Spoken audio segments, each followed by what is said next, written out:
Is the U.S. acting against Venezuela to steal its oil? Many people around the world believe that whenever the United States take military action, oil must be the real reason. So when the U.S. send warning signals or apply pressure to Venezuela, the first question people ask is simple. Is the U.S. trying to take control of Venezuela's oil? The idea feels intuitive. This idea feels intuitive. Venezuela has the largest proven oil reserves in the world, and the U.S. has a long history of involvement in oil-producing regions. But intuition isn't the same as evidence. So instead of guessing motives, let's take a look at outcomes.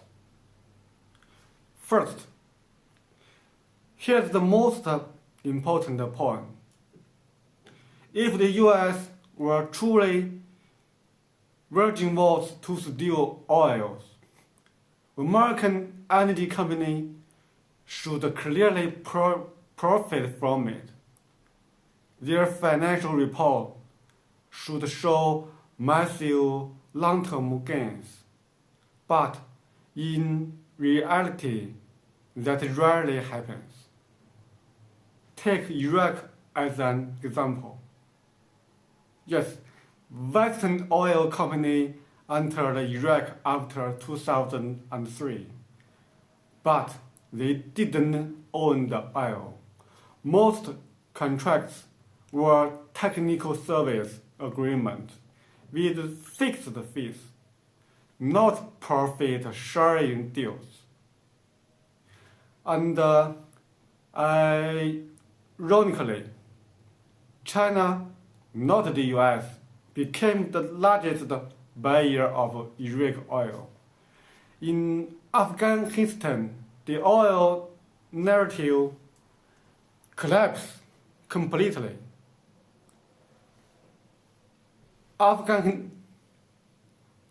Afghanistan has no significant oil resource. The U.S. spent over $1 trillion and gained nothing in energy terms. If this was about oil, it's the worst business deal in the history. Libya offers another lesson. After NATO intervention, oil production became unstable, not profitable. Western companies didn't gain control. They lost predictability. No serious energy company wants to operate in a failed state.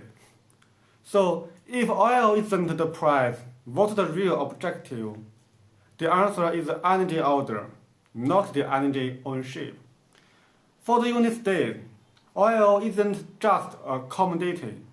It's a foundation of global economic system. When oil becomes a political weapon used for blackmail, sanction evasion, or funding criminal regimes, the system becomes unstable.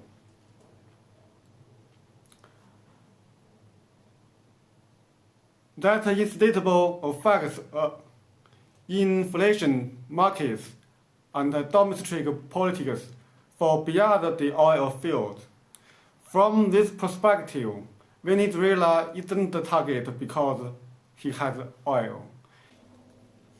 It's target because oil revenue has become the backbone of a regime the U.S. considered hostile and criminal-led.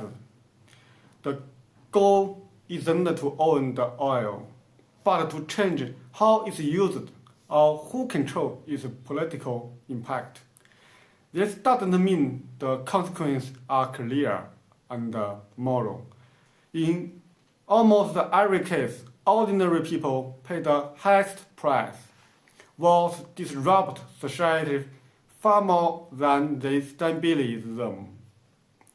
and the energy order often comes at the cost of local chaos. So, here's the honest conclusions.